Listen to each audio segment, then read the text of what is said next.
우리의 의는 다 더러운 옷 같으며 라는 제목으로 하나님의 말씀 증거하도록 하겠습니다. 우리는 지금 계속 이사야의 중보기도 말씀을 나누고 있는 중입니다. 지난 시간까지 우리는 중보기도의 이제 전반부 부분을 우리가 살펴봤고 이제 오늘부터 이제 후반부 부분을 이제 살펴보게 될 텐데요. 전반부 부분이 어떤 말씀이었습니까? 어떤 내용이었습니까?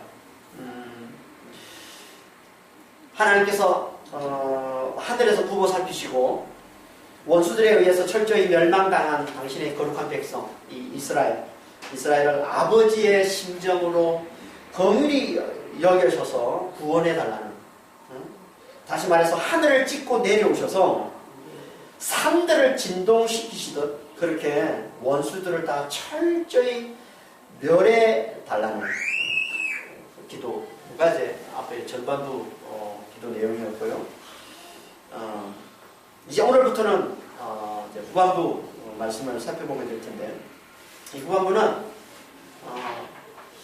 이스라엘의 이 죄의 고백과 함께 다시 한번 하나님의 그 아버지 되심에 의지해서 죄상과 구원을 간절히 구하는 그런 이제 내용으로 되어 있습니다. 그 중에 오늘은 이제 앞부분 죄에 대한 고백 의 말씀을 이제 함께 나누려고 합니다. 5절 한번 볼까요?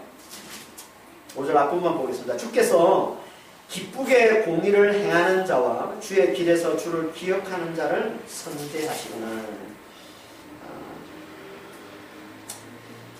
이 말씀은 이런 겁니다.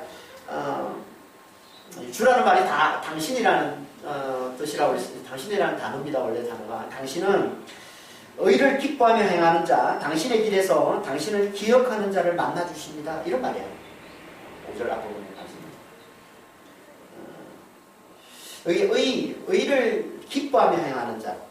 의는 구원에 이르게 하는 의를 말하는 겁니다. 그게 뭡니까? 그건 하나님만을 굳게 의지하는 믿음을 말하는 겁니다. 믿음. 하나님은 우리의 믿음을 어렵게 보신다고 그러잖아요. 믿음을 얘기하는.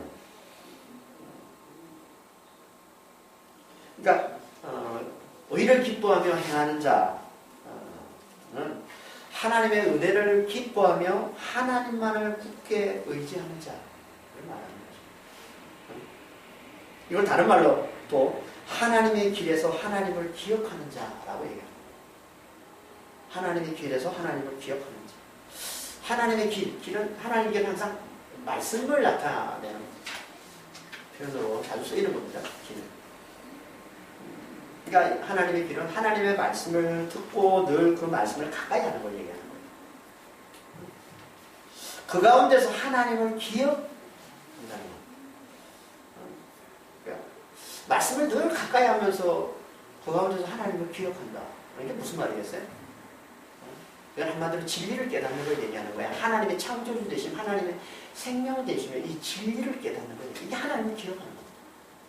기억하다는 단어가 우리 앞에서 이제 몇 차례 살펴봤었는데요. 자카르라고 하는 건데 이 단어가 기억하다는 뜻도 있지만 또 어떤 뜻이 있다고 했습니까? 마음에 간직하다, 그 속에 씨를 품다.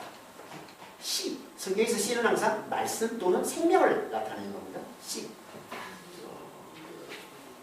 그래서 이 단어, 자카라는 단어가 기억하다 또는 마음에 간직하다는 뜻도 되지만 또 어떤 뜻이 된다고요? 속에 씨를 가진 자, 남자가 되다 이런 뜻도 된다고 했죠. 이게 자카라예요. 남자가 되다는 뜻도 됩니다. 그러니까 속에 씨를 가진, 그 속에 말씀, 그 속에 생명이 되는 말씀을 가지고 있는 이게 뭐예요? 이게 진리를 깨닫는 거예요.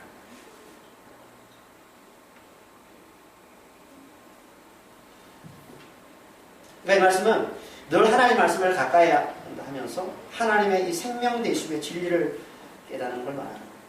말씀을 가까이 하면, 하나님 말씀을 가까이 하면 반드시 뭘 깨닫게 되냐면 하나님의 이 창조주 되심, 하나님의 이 생명 되심의 이 진리를 깨닫게 돼요. 이걸 깨우쳐주는 게 성경인 거예요. 성경은 한마디로 우리의 죽은 자들과 하나님의 생명 되심을 깨우쳐주는 책이라고 보시면 돼요. 이게 성경인 거예요.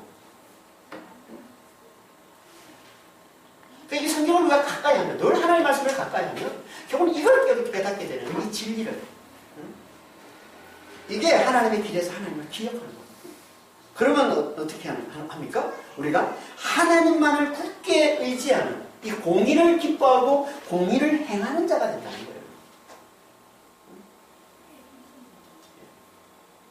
그러니까 이 말씀은 우리가 지지난주에 살펴봤던 63장 17절 앞부분에 있는 말씀과 정반대되는 말씀이죠. 17절 앞부분에 어떤 말씀을 하고 있습니까? 여호와여 어찌하여 우리로 주의 길에서 떠나게 하시며 우리의 마음을 완고하게 하사 주를 경외하지 않게 하셨나이까.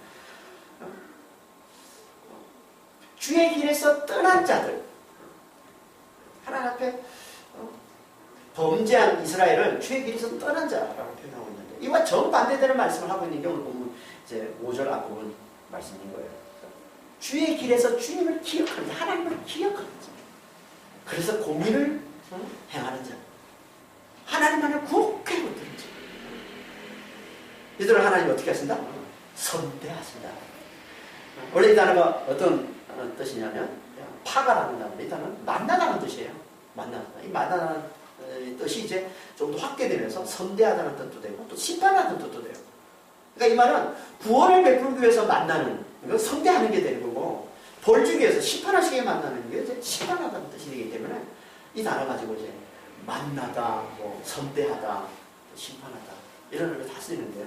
그러니까 이거 선대하다는 말은 공의를 행하는 자에게 구원을 베푸시기 위해서 하나님 만나시는 걸 표현하는 거죠. 구원을 베푸는 걸 얘기하는 거예요. 그런 자들은 하나님이 구원을 베푸신다는 거예요. 그러니까 말씀을 가까이 하면서 그 말씀을 통해서 진리를 깨달아서 하나님 생명이심을 깨달아서 하나님만을 굳게 의지하는 그들을 하나님이 어떻게 하신다? 그들은 하나님의 구원을 베푸신다. 하지만 그렇지 않은 자들은, 그렇지 않은 자, 하나님의 이 길에서 떠나서 하나님의 말씀을 거부하고 하나님의 은혜를 무시하고 하나님을 대적하는 그들은 하나님을 어떻게 하시겠어요? 하나님 심판하시기 위해서 만나시겠죠. 심판하십니다. 근데 그런 자들이 누구라고 해요? 이게 우리입니다 라고 얘기해요. 이스라엘. 그게 5절 후반절 말씀이잖아요. 우리가 범죄함으로 주께서 진노하셨사오니 이 현상이 이미 오래되었사오니 우리가 어찌 구원을 얻을 수 있어요? 이것도 좀 더 원어 그대로 좀 번역을 하면 이런 거예요. 보십시오. 주님은 공의를 행하는 자는 선대하시는데, 그래서 구원을 베푸시는데, 근데 보십시오. 당신은 진노하셨습니다. 그럼에도 우리는 죄를 범하고 계속 그 죄 가운데 살아가고 있습니다. 어찌 우리가 구원을 얻을 수 있겠습니까? 이런 말이에요. 뭘 얘기하는 거예요? 완악한 죄에 대해서. 이스라엘이 완악한 죄에 대해서. 그러니까 63장 17절에 나오는 이 완악함을 다시 한 번 더 반복해서 말씀하고 있는 같은 말씀을 하고 있는 거예요. 완악함.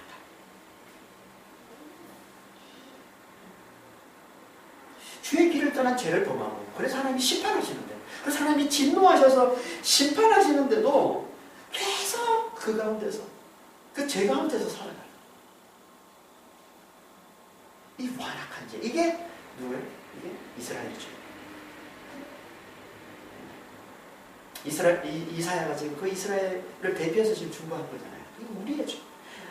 이사야를 포함했으니 우리가 지은 죄가 이 죄입니다. 이렇게 완악한 죄입니다. 하나님이 진노를 당하고도 하나님이 심판을 받고도 계속 범죄하는 이 죄는 하나님이 가장 요구하는 죄예요. 그래서 오죽하면 하나님께서 이 죄를 뭐라고 하나님이 표현하냐면 우상과 연합한 죄다.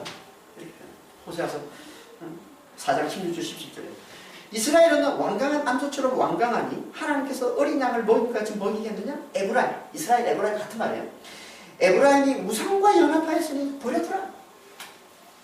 우상과 연합한 자니까 이제 아무리 하나님은 어떻게 해도 소용없다는 걸 버려둔다는 거예요. 하나님이 버리시면 영원한 멸망입니다. 그렇죠? 버려두라.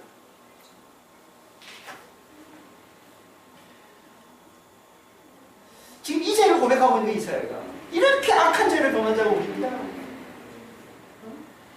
그럼 우리가 어떻게 구원을 얻을 수 있겠습니까?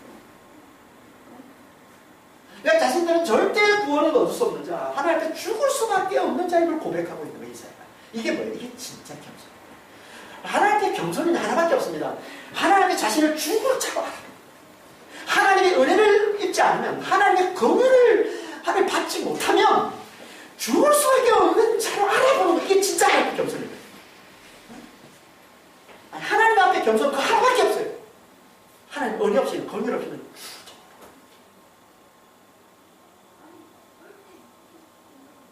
이사야가 지금 이 겸손한 기도를 하는 거예요.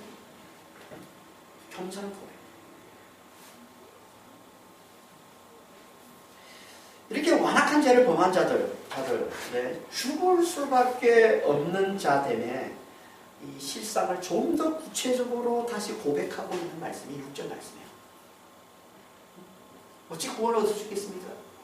죽을 수밖에 없는 자입니다. 그러면서 그걸 좀 더 구체적으로 다시 한번 고백하는 거예요. 죽을 수밖에 없는 자됨을. 그래서 6절 말씀을 이렇게 말씀하고 있는 거예요. 볼까요? 물론 우리는 다 부정한 자. 우리의 의는 다 더러운 것 같으며 우리는 다 잎사귀같이 시들고 우리의 죄악이 바람같이 우리를 몰아가요. 완악한 죄를 범한 이 이스라엘의 이 실상을 네 가지 비유로 제가 말씀을 하고 있습니다. 첫 번째가 뭐예요? 우리는 다 부정한 자 같다. 성경에서 부정한 자, 탐해라는 말인데요. 부정한 자는요, 어떻게 표현하고 있냐면 절대 하나님의 전에 들어올 수 없는 자들이라고 말씀하고 있습니다. 볼까요? 민수기 5장 2절에 이스라엘 자손에게 명하여 모든 문둥병 환자와 유출병이 있는 자와 죽음으로 부정케 된 자를 다 진 밖으로 내어 보내되 역대하 24년 19절에서도 또 문지기를 여호와의 전 여러 문에 두어 무릇 아무 일에든지 부정한 자는 들어오지 못하게. 하나님의 전에 들어오지 못한다는 게 무슨 말이겠어요? 그리고 하나님이 절대 함께 하실 수 없는 자라는 거예요. 그렇죠? 전에 들어올 수 없다는 건 하나님 절대 함께 할 수 없는 자. 하나님 절대 함께 할 수 없는 자. 그게 뭐예요? 죽으면 멸망이라는 거예요. 생명신 그분과 함께 할 수 못한다는 거는 그건 죽음의 멸망이라는 거예요. 그래서 부정한 자들을 다 누구를 묘사하고 있습니까? 문둥병자, 유출병자, 시체를 만진 자. 여러분 문둥병자가 누구예요? 감각이 없는 자잖아요. 죽은 자를 상징하는 겁니다. 문둥병자는. 감각이 없는 자. 죽은 자. 유출병자는 것은요, 몸에서 피가 흘러나오는 걸 얘기합니다. 피와 또는 유사한 분비물 같은 게 몸에서 흘러나오는 거예요. 이게 뭘 말하는 거냐면 생명이 파괴를 하는 거예요. 피가 흘러나오면 생명이 파괴되는 거거든요. 시체를 만든 시체는 당연히 죽은 자를 나타내는 거죠. 다 한 몸으로 표현하고 있는 이게 이게 멸망을 나타내요. 죽은 자를 나타내요. 생명이 없는 자를 나타내요. 다시 말해서 생명이신 하나님과 완전히 분리된 자. 그게 뭐예요? 그게 멸망.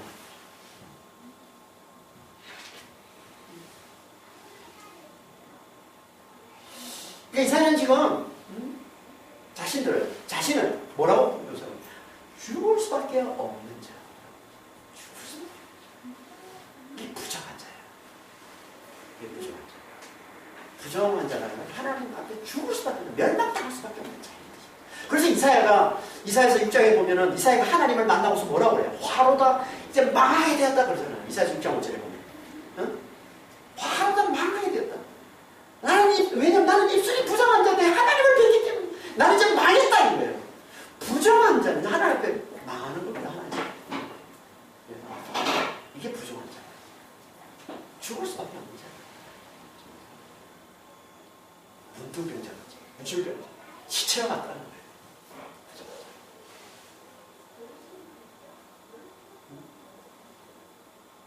그리고 그들의 의도 마찬가지라는 거예요. 그래서 두 번째 비유로 뭐라고 그래요? 우리의 의는 다 더러운 옷과 같다. 더러운 옷과 같다. 의. 우리의 의, 우리가 누구겠어요? 완악한 자. 앞에서 얘기한 거. 죄를 범하고 심판을 당하고도 진노를 받고도 계속 죄를 범하는 이 완악한 자.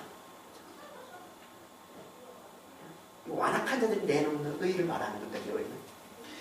의가 뭡니까? 의는 옳은 거잖아요. 그렇죠? 하나님을 따르는 자들에게는 하나님의 말씀을 잘 지키는 게 의인 것이고, 뭐 하나님의 말씀을 따르지 않는 자들은 양심을 쫓아서 인간의 도리를 잘 잘 지키는 거, 인간의 도리를 잘 행하는 거, 이게 의잖아요. 우리 사랑을 많이 하고 친절하고 온유하고 뭐 잘 참고 뭐 이렇게 충성하고 막 관용하고 하는 그런 것들이 다 의잖아요. 좋은 거잖아요. 얼마나 좋은 겁니까 이것들이가. 근데 왜 이걸 더러운 거라고 그래요? 그건요, 완악한 자들은 이걸 통해서 자기를 높이기 때문에.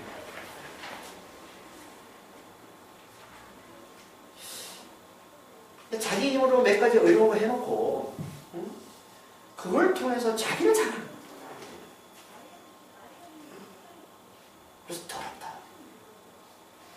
성경에서는 이걸 의를 행하고서 의로운 걸 행하고서 그걸 가지고 자기를 자랑하고 자기를 높이는 이거를 성경에서는 하나님이 의롭다고 보시는 이 하나님의 의와 대조되는 자기 자기 스스로 의를 챙기는 자기의이라고 하죠. 이걸 볼까요? 로마서 10장 2절 3절입니다. 내가 증언하노니 그들이 하나님께 열심히 있으나 올바른 지식을 따른 것이 아니니라 하나님의 의를 모르고 자기 의를 세우려고 힘써 하나님의 의에 복종하지 아니하였느니라. 누가복음 16장 15절에서도 예수께서 이르시되 너희는 사람 앞에서 스스로 옳다 하는 자들이나 스스로 의를 챙기는 거예요. 옳다 하는 자들이나 너희 마음을 하나님께서 아시느니 사람 중에 오평을 받는 그것은 하나님 앞에 미움을 받는 것이라. 스스로 의를 챙기는데 그거 가지고 실제로 그 마음에 뭐가 있고 그거 가지고 자기를 높인다는 거예요. 그래서 하나님께 미움을 받는다는 거예요. 이렇게 자기 힘으로 의를 행하고서 그것으로 자기를 높이는, 자기를 자랑하는 이 자기 의를 세우려면 반드시 어떻게 된다고요? 하나님이 어렵게 보시는 하나님의 의를 거스를 수밖에 없다는 거예요. 힘써 복종하지 않게 되는 거예요. 그걸 거스를 수밖에 없는 거예요. 그래서 하나님이 악하게 보시고 그래서 하나님이 미워하신다는 거예요.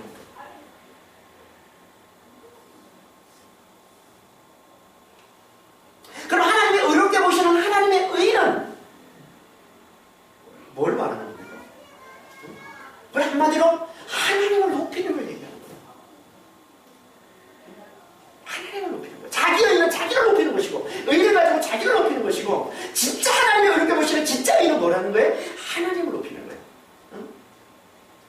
좀 더 구체적으로 얘기하면 자신의 죽은 자됨과 하나님의 생명 되심, 자신의 피조물 됨과 자신의 낯선됨과 하나님의 창조주 되심, 그걸 알아보고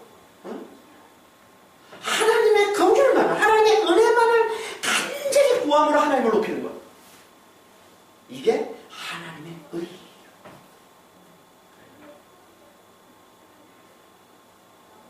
하나님의 긍휼을 구하는 거예요. 하나님의 긍휼 없이 언약 없이는 전 죽은 자입니다. 그래서 하나님의 긍휼을 간절히 구하는 거예요. 이게 하나님이 진짜 의롭게 보시는 진짜 하나님의 의라는 거예요.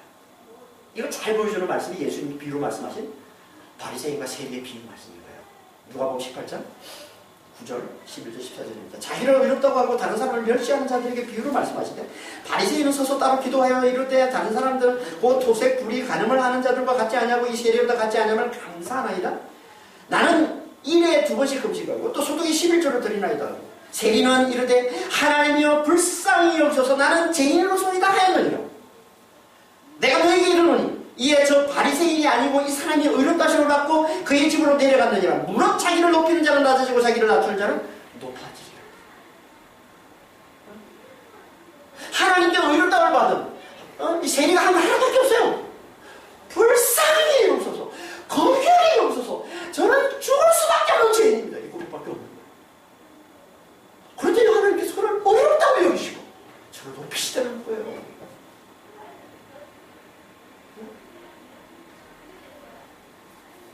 그러니까 하나님 앞에 하나님의 은혜 없이 긍휼 없이 자기 죽을 수밖에 없는 죄인임을 알아보고 하나님의 은혜만을, 하나님의 긍휼만을 간절히 구하는 것, 이게 하나님이 어렵게 보시는 하나님의 의라는 거예요.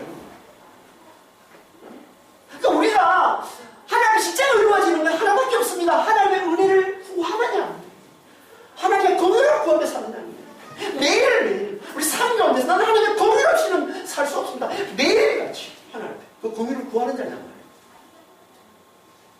이게 하나님이 어렵게 보시는 하나님의 의라고 얘기하지 않습니까? 이들 하나님이 높여주시는 거예요. 이들 하나님이 구원해 주신다는 말이에요. 그렇지 않은 자는 하나님이 낮추시는 거예요. 내 가정으로 해놓고 뭐 저는 토색한 자들 저는 토색하지 않습니다. 저는 가난하지 않습니다. 저는 수술조도 잘하고요. 저는 뭐 소득 구제도 잘하고요. 금식도 하고요. 저는 자랑하는 거죠. 그렇지 못한 저 세리와 같지 않습니다. 그래서 자기를 멸시하면서 자기를 높이는 자랑하는. 하나님께서 그 사람을 어떻게 하신가? 자기에게 사주하는 것을 하나님이 철저히 낮추신다. 하나님이 낮추신다는 게 뭐겠어요? 가벼우시고 미워하시고 멸하시는 걸 얘기하는 겁니다. 그러니까 하나님의 긍휼을 간절히, 하나님의 긍휼만을 간절히 구하는 자들 하나님께서 사랑하시고 구원하시지만은 스스로 이를 챙겨서 그걸 가지고 자기를 높이는 교만한 자들, 악한 자들, 자기 의에 사로잡혀 있는 자들, 이들은 하나님 악한 자로 보시고 미워하시고 멸하신다. 이걸 오늘 본문에서는 우리의 의는 다 더러운 옷 같다라고 말씀하고 있는 거예요. 본문에서. 여기서 말하는 우리의 의는 완악한 자들이 스스로 의를 챙겨서 그것으로 자기를 높이는 이 자기 의를 말하는 겁니다. 우리의 의, 자기. 그것으로 자기를 높이는 거예요. 그것들은 다 뭐와 같다고요? 하나님 앞에 더러운 옷과 같다. 여기 더럽다는 이 단어가 애드라는 단어인데요. 이 더럽다는 이 단어는 여기밖에 안 써 있습니다. 성경에. 여기 한국에만 써 있는 단어예요. 이 단어의 원래 뜻은 뭐냐면 월경 기간을 말하는 거예요. 월경 기간을 나타내는 뜻이 이 단어의 뜻은 월경 기간. 여자들의 생리잖아요. 월경.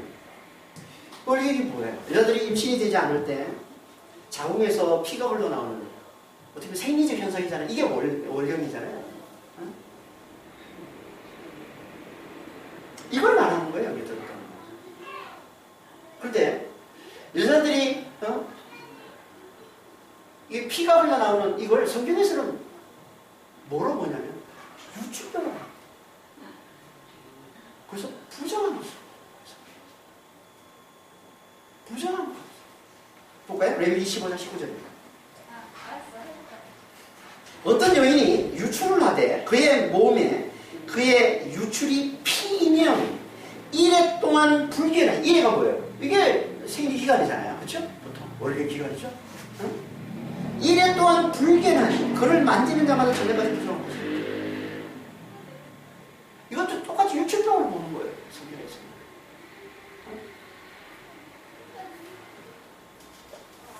앞에서 얘기했던 부정한 자와 같은 거죠. 우리는 다 부정한 자가 왔습니다. 라고 말했어요. 우리의 의는 다 부정한 옷과 같다는 거예요. 부정한 옷과 같아요. 그 부정한 걸 하나님이 어떻게 하시나? 하나님은 그 부정한 건 절대 하나님과 함께 할 수 없는, 하나님은 대대가 하나님이 철저히 멸하실 수밖에 없는, 하나님은 망할 수밖에 없는 거라고 그랬죠. 그게 뭐라고? 그게 우리의 의라.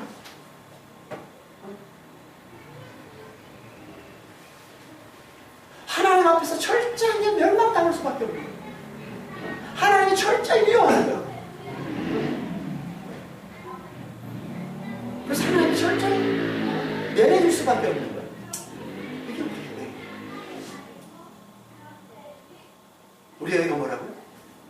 스스로 의를 챙기고 그것으로 남을 멸시하고 자기를 높이는 거예요.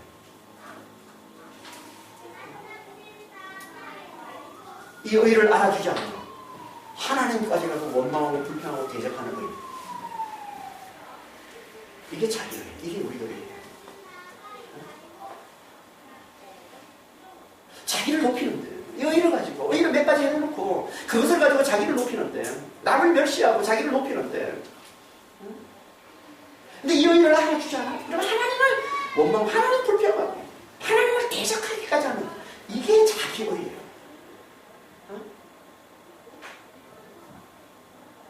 이게 자기 의에 사로잡힌 자들이 죄하는 거예요. 그래서 하나님이 자기 의에 사로잡힌 자를 그렇게 하나님이 미워하시는 겁니다.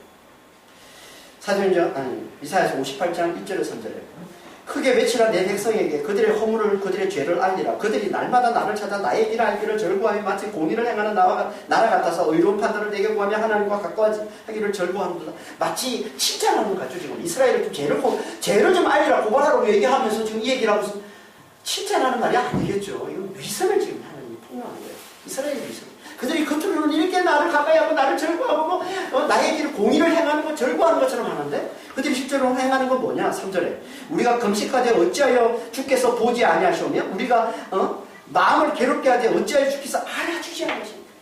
환난을 당할 때 어려움을 당할 때 하나님께 원망하는 거예요. 왜 이렇게 하나님께 의를 내놨는데 금식했는데 이렇게 마음을 괴롭게 했는데 왜 하나님 우리를 알아주지 않고 왜 하나님 우리를 봐주지 않고 그래서 원망하고 불평하고 알아주지 않으면 의를 알아주지 않으면 원망하고 불평하는 게 이 자기 의에 사로잡힌 자들의 모습이라는 거예요. 그래서 예수님께서 비유로 마태복음 20장 1절에서 16절에 예수님께서 비유로 이렇게 말씀하시는 거예요. 너무 길어서 중간에만 제가 옮겨왔는데요. 포도원 풋굴의 비유 알죠? 아니 포도원 풋굴들 고용하는 포도원 주인이 있는데 풋굴들은 주인이 고용을 해줘야 살 수 있는 거거든요. 그 하루에 하루 살아갈 수 있는 먹고 살 수 있는 건데 아침 6시에 나와가지고 기다리는데 주인이 와가지고 고용을 해줘요. 얼마나 기쁩니까? 그래서 좋다고 들어서 포도원에 가서 일을 하는데 알고 봤더니 나중에 오후 5시에도 포도원 주인이 와가지고 품꾼을 고용해서 일을 시키고는 자기가 똑같은 값을 치러주는 거예요. 한 대를 하는 거예요. 그러니까 이 일이 어떻게 반응합니까? 이 반응은 얘기하는 거예요. 11절 12절에 뭐라고 반응해요? 원망하면서 주인을 원망하면서 그러는 거예요. 아니 1시간밖에 일하지 않는데 나중에 사람들 1시간밖에 일하지 않는데 어떻게 하루 종일 와서 수고하고 더 이렇게 했는데 우리와 같게 하시는 거예요. 자기 의의를 알아주질 않으니까 주인이 내가 우리를 이렇게 고생했는데 어떻게 1시간밖에 일한 사람하고 우리를 똑같게 합니까? 자기 의의를 알아주지 않으니까 하나님은 은혜를 베푸시는데 죽을 수밖에 없는 것들을 살려내셨는데 그리고 그보다 더 열악한 사람을 또 하나님이 살려내시는 건데 근데 그들과 같이 취급했다고 자기 의의를 알아주지 않았다고 자기 수고함을 알아주지 않았다고 주인을 원망하고 불평하고 이게 자기 의의를 살려줍니다. 이런 자들이 어떻게 합니까? 자기가 하나님보다 힘만 세면 하나님이 자기가 변했다라고 자기가 하나님보다 힘만 세면 하나님을 죽이는 자들입니다. 그래서 이들이 예수님을 죽인 거예요. 그래서 예수님을 죽인 거잖아요. 예수님을 죽인 자들이 누굽니까? 자기에게 사로잡힌 바리새인들이잖아요. 자기 의에 사로잡힌 바리새인들. 그들이 예수님을 왜 죽였습니까? 이유는 딱 하나밖에 없어요. 자기 의를 알아주시는 거죠. 예수님이 와가지고 하시는 자기 의를 박살내는 일을 하는 거예요. 예수님. 자기는 이렇게 의를 세워서 이렇게 자기를 높임받으려고 지금까지 잘 높임받아 왔는데 수많은 사람들이 모든 사람들이 자기를 존경해주고 자기를 위해주고 높여주는데 아니 예수님이 오더니 하나님의 아들을 오더니 자기 의를 알아주기를커녕 오히려 자기들을 세상에 돌도 악한 자라고 폭로하고 독사의 새끼라고 폭로하고 철저하게 자기들을 부인해버리는 거예요. 그래서 예수님을 죽이는 거예요.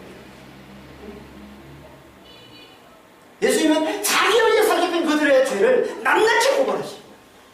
그리고 그러면 오직 하나님의 도리를 구하는 자만 하나님의 은혜를 구하는 자만 구원하시는 하나님이심을 전하고 가르치는 진짜 의가 뭔지 진짜 하나님의 의가 뭔지 이게 의다. 하나님의 은혜를 구하고 하나님의 도리를 구하는 것만이 하나님을 이렇게 보시는 진짜 의라고 가르치면서 자격에 사로잡혀있는 그들을 철저하게 부인하고 그들의 죄를 폭로하니까 그들에서 주님을 당한 거예요. 그렇게 주님 당한 예수님을 하나님께서 어떻게 하신다? 당신의 명령으로 다시 살려내셔서 하나님의 은혜를 붙든 자들의 영원한 생명이 되게 해주신 거예요. 이게 십자가와 부활이란 말이에요.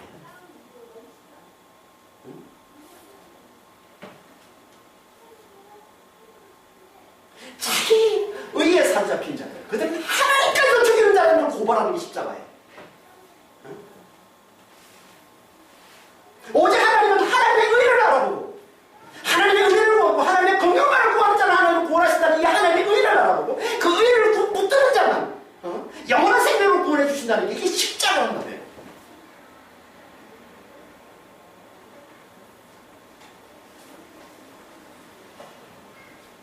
그 십자가는 자기의 이 사악함을 고발하는 증거예요. 자기의 이 사악함, 반드시 심판받을 수밖에 없는, 반드시 영원한 멸망으로 들어갈 수밖에 없다는 걸 고발하는 이게 십자가예요.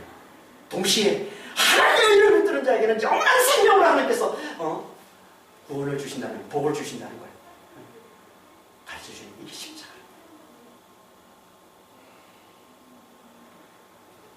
자기에게 사로잡혀 있는 자들은 다 결국 이렇게 철저히 하나님을 대적하는 자가 돼요. 그래서 하나님께서 자기에 의해 사로잡힌 자들을 그토록 미워하는 거예요. 구약에서도 신약에서도. 아니, 예수님께서 싸우신 자는 이들밖에 없잖아요. 예수님 누가 싸웠습니까? 철저까지 예수님 바리새인들과 싸우고 자기에 의해 사로잡힌 자들과 싸운 거예요. 철저하게 미워하시는. 그걸 말씀하고 있는 거예요. 그래서 하나님께 자기에게 사로잡히면 하나님이 가장 혐오하는, 가장 미워하는 더러운 것과 같다는 거예요. 부정하는 것 같다는 거예요. 하나님 반드시 멸할 수밖에 없는 부정한 것 같다는 거예요.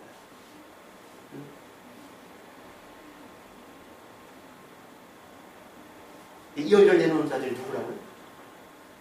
이 의를 내놓은 자들이 누굽니까? 완악한 자. 하나님이 계속 말씀하시는데도 그 말씀을 듣지 않는 자. 하나님 계속 은혜를 베푸시는데도 그 은혜를 계속 무시하는 자. 어떻게 해서든 자기를 높이려고 하는 자.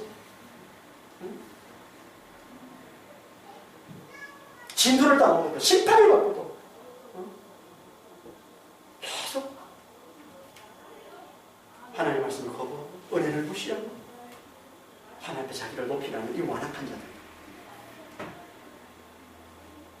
그러니까 세상에서 하나님을 믿지 않는 자들은 다 뭐라는 거야? 세상에서 하나님을 믿지 않는 자들이 내놓는 의는 다 뭐라는 거예요? 다 이 의라는 거죠.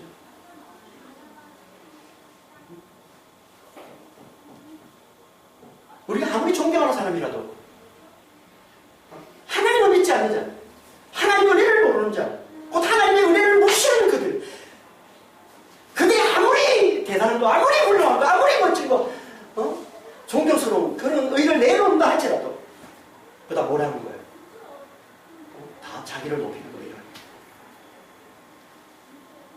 하나님 앞에서는 다 철저히 부인당하는, 더러울 수밖에 없는, 매려질 수밖에 없는, 멸망할 수밖에 없는, 하나님이 혐오하는 더러운 것이야. 근데 왜 우리는 그들을 그렇게 좋아합니까? 그래서 우리 좋아하잖아요. 하나님 무시해도, 하나님 은혜를 무시하고, 하나님 은혜를 알아보지를 못하고, 하나님을 믿지 않고, 하나님을 대적하면서도 이 세상에서 의를 내놓는 자를 보면 구제 많이 하고, 사랑 많이 하고, 봉사 많이 하고, 또 인권을 위해서, 나라를 위해서, 뭐 사회를 위해서 열심히 용기 있게 잘 싸우는 자들, 이런 자들을 보면 우리를 좋아하지 않습니까? 부러워하지 않습니까? 존경하지 않습니까? 아니, 하나님은 그들을 부정한 자라고 그러는데, 부정한 옷을 입은 자라고 그러는데, 하나님 반드시 멸할 수밖에 없는, 하나님이 시험하는 자라고 그러는데, 우리는 오히려 그들을 아름답게 보고 그들을 존경하고 그렇지 않습니까? 하나님은 왜 이렇게 달라요? 그 이유는 딱 하나예요. 은혜에 대한 가치가 다르게 돼요. 은혜를 보는 가치가 다르게 돼요.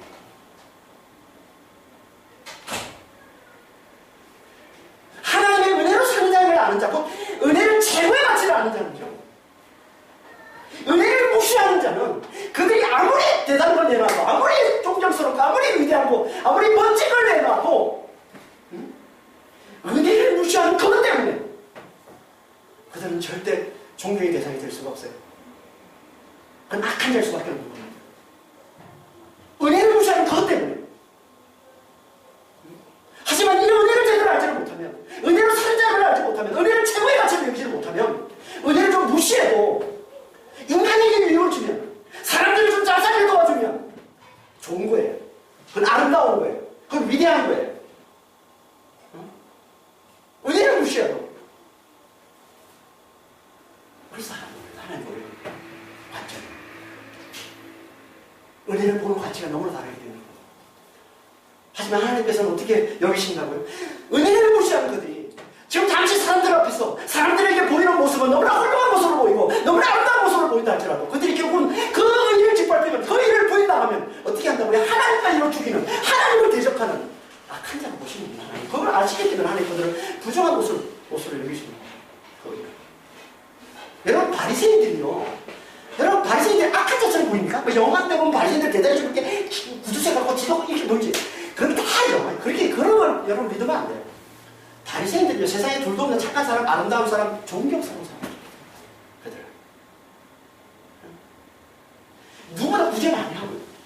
선한 일 많이 하고요. 봉사 많이 하고요. 바리새인들. 그리고 나라를 위해서 사회를 위해서 용기 있게 싸우는 자들이에요. 바리새인들. 하나님의 성전을 더럽히려고 하니까 이방의 왕이 저들어와서 그리스 황제 안티파네스인가요? 안티파쿠스인가요? 이름 정확히 모르겠는데 이 왕이 와가지고 예루살렘 성전을 돼지 피로 뿌려서 예루살렘 성전을 모독하고 더럽히려고 하니까 바리새인들이 어떻게 할 줄 압니까? 그 안티파쿠스 그 왕 앞에 모두가 다 바리새인들이 모여와서 그 앞에 엎드려서 우리를 밟고 우리의 목을 자르고 난 다음에 지나가십시오. 그러기 전에는 못 갑니다. 목숨을 내놓고 나라를 구하려고 나선 자들 이들이 바리새인들이에요. 당시 사람들은 바리새인들은 세상에 둘도 없이 존경스럽고 세상에 둘도 없이 멋있는 사람이에요. 훌륭한 사람이에요. 근데 왜 하느냐고 왜 예수님은 이들이 세상에서 가장 악한 자라고 얘기합니까? 자기 의의를 산산빈 자들이기 때문에 자기 의의를 산산빈 자들은 그 의의를 인정해주면 세상에 둘도 없는 착한 사람이 되지만 그 의의를 부인다면 그 의의를 짓밟히면 그 의의를 알아주지 않으면 하나님 같은 지적하고 하나님을 죽이는 자가 되기 때문에 그걸 하시기 때문에 하나님 그들을 부인하는 겁니다. 그를 부정하는 겁니다. 은혜를 모르는 자는 은혜를 무시하는 자는 반드시 그렇게 갈 수밖에 없다는 겁니다. 믿음은요 은혜를 보는 가치가 하나님과 같은 걸 봅니다. 이게 믿음이에요. 은혜를 보는 가치가 하나님과 같은 거예요. 하나님의 은혜 없이는 죽은 자임을 알아보고 하나님의 은혜로 사는 자임을 알아보는 거예요. 은혜를 최고의 가치로 여기는 거예요. 이게 믿음입니다. 그런 자들은 하나님께서 은혜로 구원을 베푸십니다.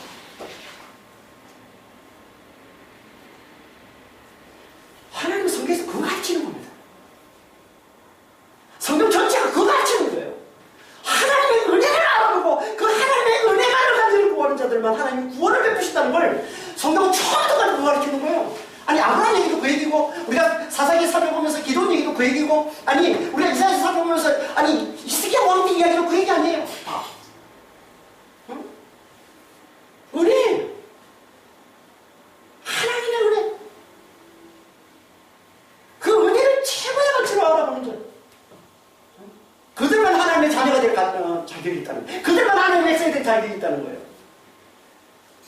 그 은혜로 구원받은 자들이 하나님의 자녀 하나님의 백성이라고 누가 그렇게 하나님의 은혜를 그 가치를 최고의 가치로 알아볼 수 있겠어요? 누가? 당연히 하나님의 은혜 없이는 죽을 수밖에 없는 자를 알아보는 은혜 없이는 죽을 수밖에 없는 자임을 깨닫는 겸손하지. 그래서 환란을 통해서 겸손해진 이스라엘을 대표해서 이사야가 이렇게 기도하는 거예요. 환란을 통해서 겸손해진 이스라엘. 이 환란을 통해서 알았거든, 깨달았거든. 야, 우리가 하나님의 은혜 없이는 죽어자고. 우리가 뭐 열심히 뭘 해봤더니, 우리가 아무리 뭐 노력해봤고, 우리가 아무리 뭐 세상의 힘을 의지하고, 우리가 아무리 우리의 나름대로 의의를 내세워봤지만, 이거 아무 소용없구나. 환란을 당하는 깨달은 거예요. 하나님의 그 은혜 없이는, 하나님의 은혜 없이는 우리는 죽었자구나. 철저히 겸손해진 그 이스라엘을 대표해서 지금 이사야가 기도하고 있는 게 이게 중국 기도를 하죠.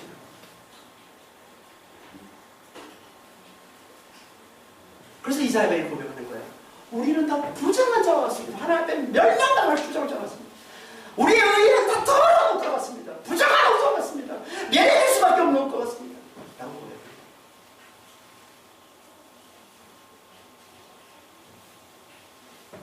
겸손한 자는 이런 고백을 해요.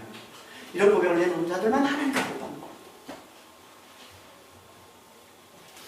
겸손한 자만 이것만 고백하지 않겠죠. 당연히 뭘 또 고백하겠어요? 멸망할 수밖에 없으면 고백하겠죠. 그래서 세 번째 비유로 뭐라고 그럽니까? 우리는 다 잎사귀 시들어. 잎사귀 같이 시든다라고 얘기합니다. 잎사귀 같이 시든다. 잎사귀 같이 시든다는 말은 무슨 말이겠어요? 멸망이다. 그렇죠? 그래서 이걸 다시 한 번 더 이렇게 말씀하는 거예요. 우리의 죄악이 바람같이 우리를 몰아가나이다. 같은 말을 한 번 더 반복하는 거예요. 우리의 죄악이 우리를 바람같이 몰아가나이다. 우리의 죄악이 우리를 바람같이 덜어서 날려버렸다는 말이야. 덜어서 날려버렸다.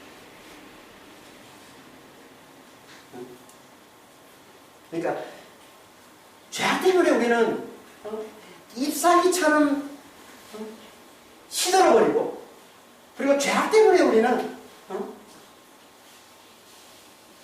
시든 잎사귀가 바람에 날려가듯이 그렇게 날려가 버리고만은 철저한 멸망을 당할 존재다라는 고백을 하고 있는 거예요. 이런 철저한 멸망을 당할 존재가 누구라고요? 계속 악을 행하는 완악한 자. 그들은 하나님 앞에 모든 것이 다 부정한 자가 되어서 잎사귀처럼 시들어버리고 바람에 날려가는 그런 철저한 멸망을 당하고 말 거라는 겁니다. 이렇게 완악한 자들이 하나님이 혐오하는 부정한 자가 되어서 멸망당하는 걸 또 다른 표현으로 또 다른 관점에서 다시 한번 말씀해주고 있는 게 7절 말씀이에요. 7절 한번 보겠습니다. 주의 이름을 부르는 자가 없으며 스스로 분발하여 주를 붙잡는 자가 없사오니 이는 주께서 우리에게 얼굴을 숨기시며 우리의 죄악을 말미암아 우리가 소멸되게 하셨습니다. 그들 중에 아무도 주의 이름을 부르는 자가 없고 스스로 깨어서 스스로 분발해야 돼. 스스로 깨어서 깨야 주를 붙드는 거거든요. 주님을 붙드는 건 깨야 붙을 수 있단 말이에요. 스스로 깨어서 주를 굳게 붙드는 자가 아무도 없다는 거예요. 주의 이름을 부르고 주님을 굳게 붙들면, 주의 이름을 부르는 게 뭐예요? 주의 이름을 부른다는 건 주님을 간절히 의지하는 이 기도와 예배를 나타내는 겁니다. 이게 주님을 간절히 의지하는 이 기도와 예배로 주의 이름을 부르고 주님을 굳게 붙드는 자는 어떻게 됩니까? 당연히 구원이죠. 그러면 주의 이름을 부르고 주를 굳게 붙들면 그게 구원인 거예요. 그래서 로마서 10장 13절에 보면 누구든지 주의 이름을 부르는 자는 구원을 받는다고 그러는 거예요. 그러니까 주의 이름으로 주여 그냥 불러도 구원받는다는 게 아니라 뭐라는 거예요? 주님만을 굳게 의지하는 거예요. 주님만을 간절히 의지하는 걸 말하는 거란 말이에요. 주님이 생명인 줄 알고 주님만을 간절히 의지하는, 주님 없이는 살 수 없음을 고백하면서 주님만을 간절히 의지하는 이 기도와 이 예배를 하나님께 올려드리는 거예요. 이게 주의 이름을 부르는 거란 말이에요. 이런 이들에게 주어지는 구원이에요. 구원받는 거예요. 하지만 계속 하나님께 죄를 범하는, 악을 행하는 이 완악한 자들은 이게 안 된다는 거예요. 주의 이름을 부르는 게 안 돼요. 주를 굳게 붙드는 게 안 돼요. 그래서 그들은 멸망할 수밖에 없다는 거예요. 근데 이게 안 되는 이유가 있대요. 그들이 주의 이름을 부르지를 못하고 그들이 주를 굳게 붙들지 못하는 이유가 있다는 거예요. 그 이유가 뭐냐면 주님께서 얼굴을 숨기시기 때문에. 주님이 얼굴을 숨기시기 때문에. 얼굴을 숨긴다는 건, 하나님의 얼굴을 숨긴다는 건 무슨 뜻인지 우리가 몇 번 살펴봤습니다. 앞에서도. 하나님의 얼굴을 숨긴다는 게 뭐예요? 우리를 미워하셔서 돌아서시는 걸 얘기하는 거예요. 얼굴을 숨기는 거. 우리를 미워하셔서 우리에게 돌아서십니다. 왜 하나님 우리를 미워하시고 왜 하나님 우리에게 돌아서십니까? 이유는 하나밖에 없어요. 왜? 죄 때문에. 그래서 호세아서 5장 15절에 이렇게 말씀하잖아요. 이제 하도 봐서 이거 다 외워버렸죠. 못 외우시나요? 저로 하여금 계속 설교를 이렇게 계속 말씀을 계속 정답으로 하기 위해서 또 이렇게 못 외우고 계시는 분입니다. 자, 호세아서 5장 15절. 그들이 그 죄를 뉘우치고 내 얼굴을 구하기까지 내가 내 옷으로 돌아가니라. 그들이 고난받을 때 나를 간절히 구하리라. 이사야서 54장 8절에서도 내가 넘치는 진노로 내 얼굴을 내게서 잠시 가렸으나 영원한 자비로 너를 긍휼히 여겨. 같은 말씀을 하고 있는데 뭘 말씀하고 있는 거예요? 우리의 완악함 때문에, 우리의 이 완악한 죄 때문에 주님께서 어떻게 하신다는, 얼굴을 숨기신다는 거예요. 얼굴을 가리신다는 거예요. 돌아서신다는 거예요. 우리 죄 때문에, 완악한 죄 때문에. 그래서 우리가 뭐가 일어나요? 우리에게 환난이 일어난다는 거예요. 고난이 생긴다는 거예요. 환난이 주어진다는 거예요. 하지만 그 환난을 통해서, 그 고난을 통해서 우리가 하나님의 은혜 없인 죽은 자임을 알아보고 하나님의 은혜만을 간절히 구하는 겸손한 자가 되면 하나님께서 다시 어떻게 하신다고요? 다시 얼굴을 나타내 주셔서 우리에게 긍휼을 베푸시고 은혜와 긍휼을 베푸셔서 우리를 구원해 주신다는 거예요. 이 말씀하고 있는 거예요. 영원한 자비로 긍휼을 베푸셔서 우리를 구원해 주신다는 거예요. 이 자비라는 말이 은혜에 했어야 돼요. 이게 은혜란 말이에요. 은혜와 긍휼을 베푸셔서 우리를 구원해 주십니다. 그러니까 하나님께서 얼굴을 우리에게 나타내신다는 게 무슨 말이에요? 하나님은 어떤 분이시라고요? 우리가 지지난 시간 배웠지 않습니까? 우리가 63장 15절 16절에서 우리가 살펴봤던 말씀. 하나님은 어떤 분이시라고요? 긍휼이 풍성하시라고. 긍휼이 너무나 많으시라고.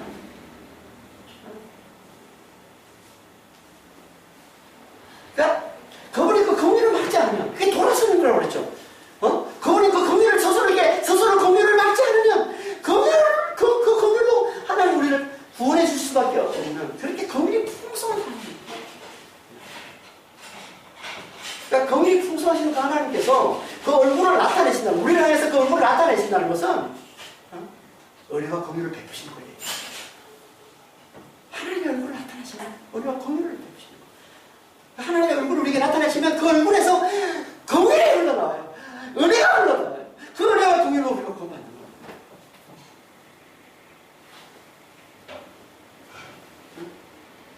근데 하나님께서 이 은혜와 이 긍휼을 흘려보내시면 하나님의 이 얼굴, 하나님의 얼굴을 누구에게 나타내신다고요? 겸손한 자. 겸손한 게 얼마나 중요해요.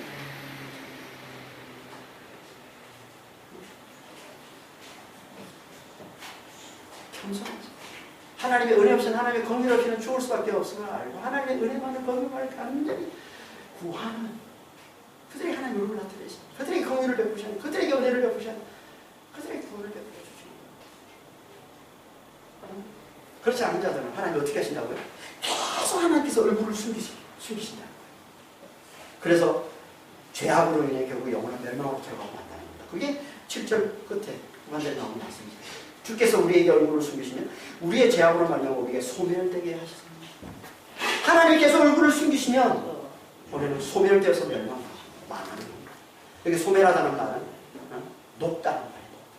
녹아버리는 거예요. 철저한 멸망, 영원한 멸망을 나타내는 거예요. 하나님께서 얼굴을 숨기시면 안 되는 거예요. 얼굴을 숨기시면 우리는 죄악으로 인해서 결국 영원한 멸망으로 들어가고 마는 겁니다. 어떻게든 그 전에 하나님께서 우리에게 얼굴을 나타내시도록 해야 돼요. 그 하나님의 얼굴이 우리에게 비치도록 해야 돼요.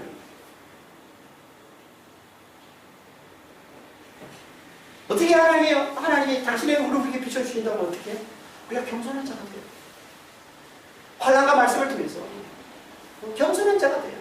하나님의 은혜 없이는, 긍휼 없이는 살 수 없는 점을 알아보고 하나님의 은혜만을 간절히 붙들고 구하는 겸손한 자가 돼요. 이사야 중보기도가 그 모델을 보여주는 거죠.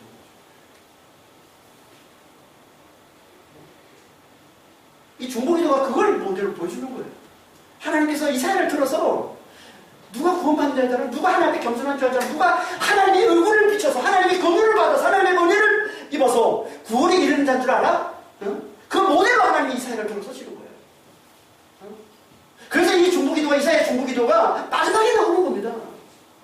이 앞에 이사야서 60장부터 62장까지 말씀이 뭐라고 했어요? 시온의 영광, 하나님과 새 땅에서 하나님의 그 영광을 영원토록 누리며 사는 그 천국, 그 하나님과 새 땅을 말씀하시고, 그리고 63장에서는 어떻게 하나님께서 우리를 믿는 자들을 그 새 하나님과 새 땅에 들여보내신지를 말씀하시잖아요. 하나님의 팔로 하나님 우리를 구속하셔서, 십자가로 구속하셔서 우리를 하나님의 그 영원한 영광의 나라로 우리를 들여보내시는데, 그러니까 우리가 십자가로 힘입게 되려면 어떻게 해야 되는지,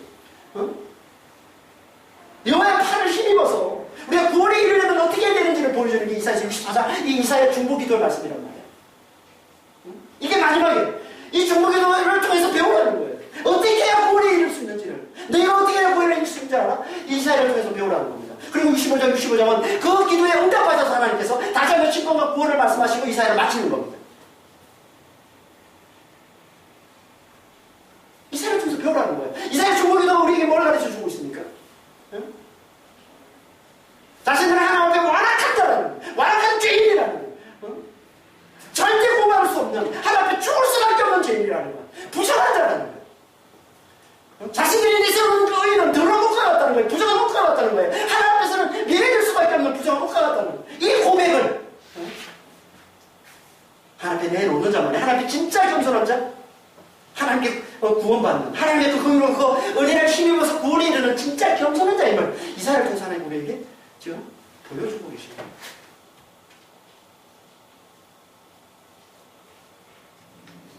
그러니까 우리에게서 이 고백이 터져나와야 돼요.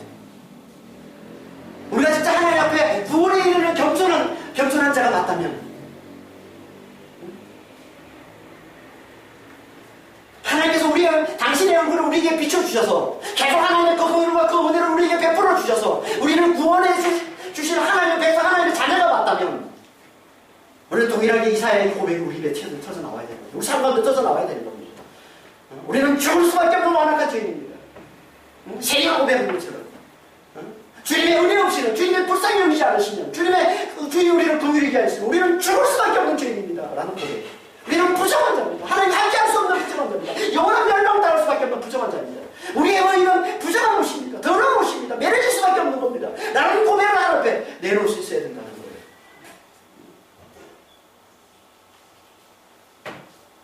하나님께서 그걸 가르쳐 주시는 겁니다. 말씀을 통해서, 환란을 통해서. 우리 삶에 주어지는 이런 환란, 우리가 매일 듣는 이 말씀을 통해서 하나님이 이거 가르쳐 주시는 거예요. 하나님의 은혜 없이는, 긍휼 없이는 죽을 수밖에 없는 자를 알라는 거예요. 깨달으라는 거예요. 말씀을 듣고 못 깨달으니까 하나님을 붙여서 깨닫게 하시는 거예요. 내 힘으로 되는 게 아니구나, 내 인생. 내가 구원을 그렇게 깨우쳐주시는 거예요.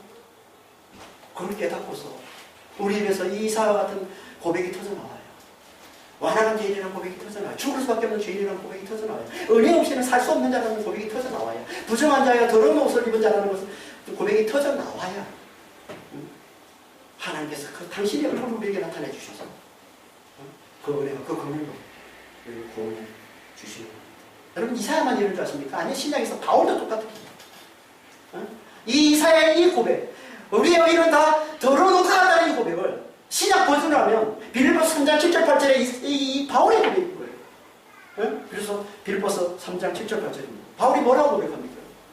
내게 유익하던 모든 것을 다 해로 여길 뿐더러 내가 모든 것을 해로 여기면 내 주 그리스도 예수를 아는 지식이 가장 고상한 일, 가장 뛰어나다는 거예요. 예수를 아는 게 가장 뛰어나다는 거예요.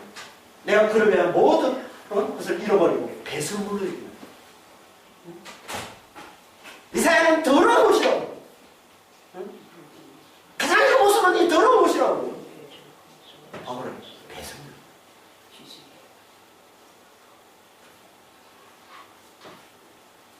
우리 하나님은 우리 입에 이런 고백이 터져나옵니다. 하나님의 은혜 없이는 우리는 살 수 없는 죽은 자라는 고백을 하고 있는 거예요.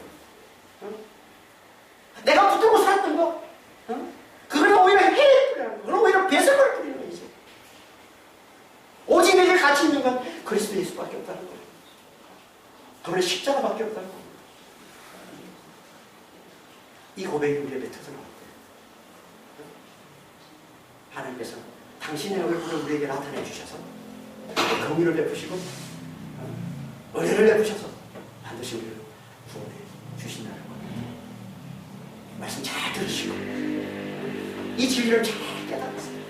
하나님의 은혜 없이는 살 수 없는 자라는 이 진리를 잘 깨달았어요. 하나님 앞에 이사야처럼 바울처럼 겸손한 고백을 매일같이 내놓는, 그 입에서 매일같이 이 겸손한 고백이 터져나오는 그런 신실한 믿음의 자녀들이 다 되시기를 예수님의 축원합니다. 기도하겠습니다. 하나님 아버지, 하나님의 은혜가 풍성하신 하나님이십니다. 하나님께서 우리에게 얼굴을 나타내시면, 당신의 얼굴을 우리에게 나타내시면 아버지 하나님, 우리가 그 은혜를, 그 긍휼을 힘입어서 아버지 우리가 구원을 우리가 살 수 있습니다. 아버지 하나님, 정말 늘 하나님께서 당신의 얼굴을 우리에게 나타내셔서 우리에게 긍휼을 베푸시고 은혜를 베푸셔서 아버지 하나님 정말 구원을 누리는 삶을 살 수 있도록 저희를 축복하시고 인도하여 주시옵소서. 하지만 하나님께서 아버지야 오직 겸손한 자에게만 얼굴을 나타내신다고 하셔서 주여 정말 저희들 겸손한 자가 되게 하여 주시옵소서. 이사야처럼 바울처럼 겸손한 자가 되게 하여 주시옵소서. 하나님의 긍휼 없이는 살 수 없는 자를 깨닫게 하시고 하나님의 은혜 없이는 죽을 수밖에 없는 자임을 깨닫게 하시고 오직 하나님의 긍휼을 매일같이 구하며 사는 하나님의 은혜를 매일같이 간절히 구하며 아버지는 겸손한 자가 되게 하여 주시옵소서. 그래서 우리 삶 가운데 하나님의 얼굴이 나타나서 매일같이 아버지 그 긍휼 그 아버지 은혜를 흘려 주셔서 아버지 우리 삶 가운데 구원이 넘쳐나시고 주여 도우시고 인도하여 주시옵소서. 감사합니다. 우리 주 예수 그리스도의 이름으로.